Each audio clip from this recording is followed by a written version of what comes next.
Hello, welcome to Wargamer. I'm your host, Rob. This video is going to be about Battletomes in Age of Sigmar 4. Games Workshop have announced and started to talk about what a Battletome will look like in Age of Sigmar 4, but for people who are new, or even people who know what Battletomes are going to be like but aren't quite sure, I thought I would just break it all down here. It's one of those things that some people get a little bit confused about. When the edition starts, like this edition, we've had everything in free indexes available on the website, which is cool. Everyone can download them. Also, there's an app, which also all of the rules are free for.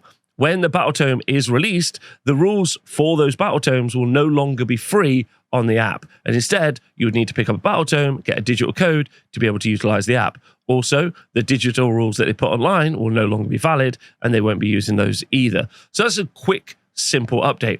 When is your Battletome coming out? Well, we know that Skaven and Stormcast Eternals, and Skaven's the one we're going to talk about today, Skaven and Stormcast are going to be the first two, but they have done nothing, and they did do a roadmap show the other day, they've done nothing to explain what they actually will look like, what the roadmap is like. So if you are sat there thinking, I really like Ironeth Deepkin, when can I play them? They might be the very last book in the edition. An edition lasts for 3 years, which is pretty rubbish. The fact that they won't tell you that your Deepkin army isn't going to change for 3 years, or 2.5 years technically, is pretty rubbish. And it might not be Deepkin. It could be any. So Deepkin players, don't get mad at me in the comments. And if there's any questions you do have about the Battletome process, I guess the biggest one people always ask is why? Why? Now, this has been quite interesting. I'm actually quite excited about this article, although I actually already know what's in it. But I'm excited about the Battletome releases because with the indexes coming out, a lot of people have been sat on the idea that this is kind of like the baseline of what an army will look like, and they'll get much more expanded when the Battletome comes out. We'll see new battle formations, we'll see new enhancements available, maybe we'll see more crunchy, slightly more complex rules be on the data sheets for the units, is what we were expecting. One thing to remember is that all of the Battletomes that we're seeing released now will have been written over a year ago before the edition even released. So you can't expect any of these Battletomes to make any amendments or changes to what happens in the current meta or even what's happening in the game. As an example, with Stormcast Eternals, we know that they really have a magician problem. They only have a 2-cast wizard in Krondis, which is why you see him all the time, because you have to do lots of spellcasting in Age of Sigmar right now. So he's not seen he's seen as pretty mandatory. Therefore, they're probably not going to address the internal balance now, as the book was already written before it came out in the future. Also, this is a point where I should probably say that the books will go out of date pretty quickly, and they are almost always available in some form or another online somewhere. And I personally will pick up probably 0 of the books over the edition.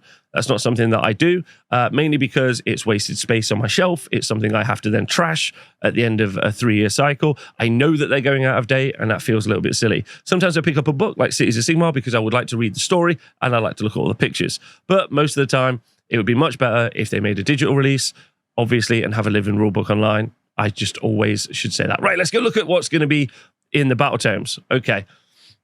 So there you can see the 2 books. As ever, each Battletome for Age of Sigmar is designed to be a complete and comprehensive guide to your faction, covering background and rules alongside pages of gorgeous art and miniatures. Okay.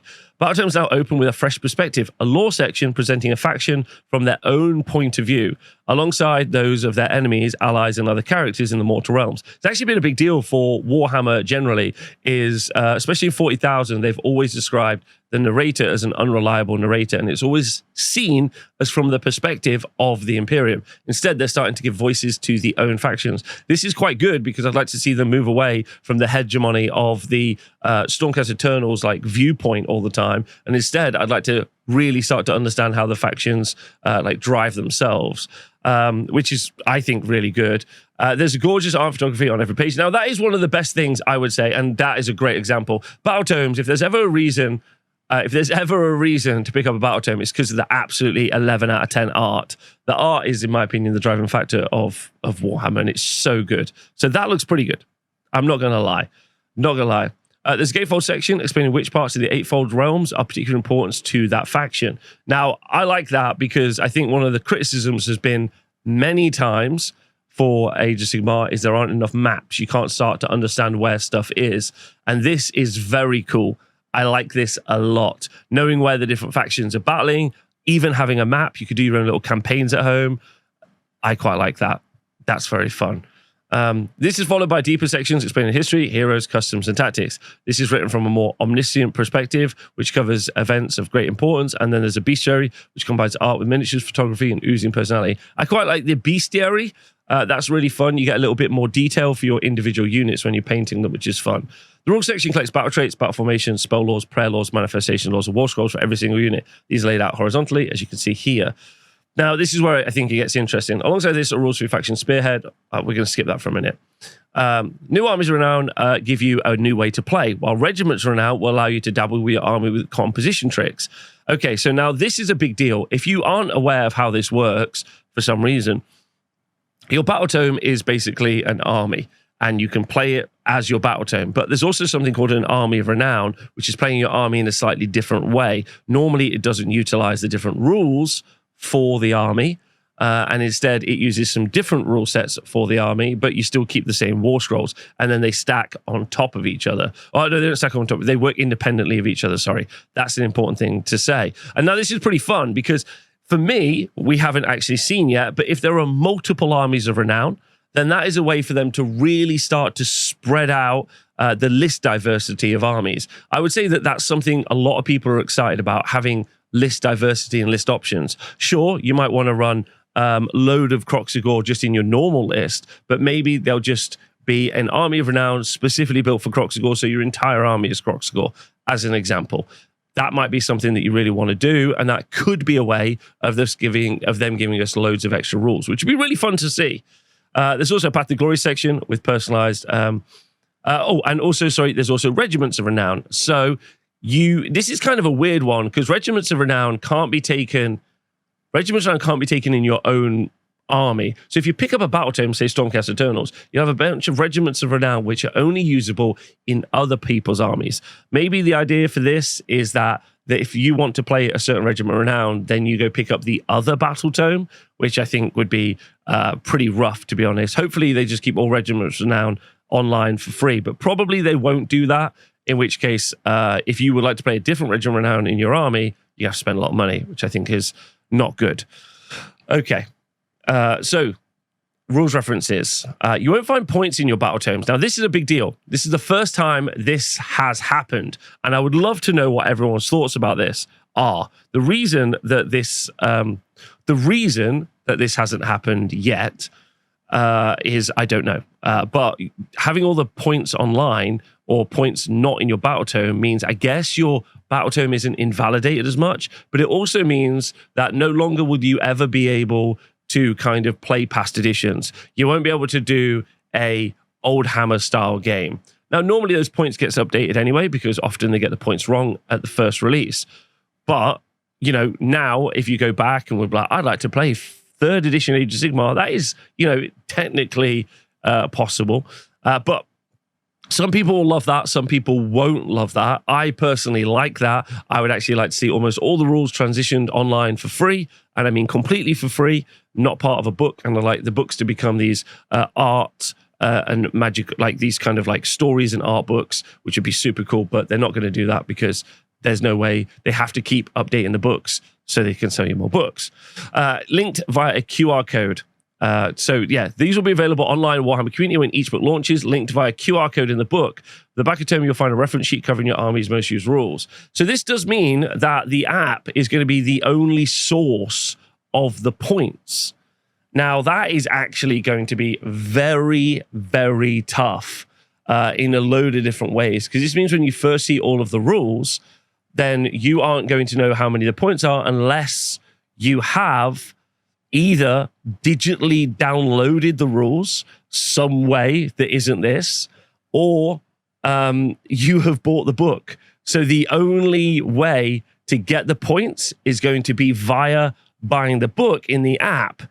So of course, when the first person to buy the book is going to share that for everybody, but that is going to be very, very hard, I think, on the community, because now everyone has to buy the book to get the points if they want the points. So they're hard locking the points into the app, right? But of course, the points eventually will get out there, but it's going to be much harder to share the points with everyone else. Does that make sense? So There will be a comprehensive pack of war scroll cards containing all your hero units, monster spearheads, blah blah blah. These abilities are explained in full reverse. Again, cards will go out of date, very much similar to the Battletomes for rules. As an example. Sorry. So this is the bit that's probably most important, and I think deserves some real conversation. Right? Neither the Skaven nor the Stormcast Eternals will see their cool rules change much between their faction packs and Battletomes, but subsequent books might bring more substantial changes to battle traits and units. We'll let you know more in the future. So, what does this mean? Very simple. I did talk about this before this launch, and I've talked about this again because this is exactly what's happened in Warhammer 40,000. The rules for most of the armies, data sheets, war scrolls, and any of those things are exactly the same as they are at release in the faction packs. There'll be a couple of little tiny changes, but with the exception of that, they'll be the same. So why are you buying the book? I guess you're buying the book to get the points, but seeing not much development of an army is actually the thing I'd like to talk about, because actually that's got me a little bit disappointed. I would really like to see the armies expanded out. I'd like to see some more effort and thought put into the armies, really start to expand out the different ways you could play those armies, the battle formations getting more thought, armies of renown. I'd like to see different spell enhancements, even if they're locked into armies of renown, which would be fun. I'd like to see different spell laws. Why have the option to choose different spell laws if you've only got one spell law available to you? You could really start to dynamically shift how an army plays with a couple of little changes. But unfortunately, it doesn't seem like that they've made a lot of effort on that front.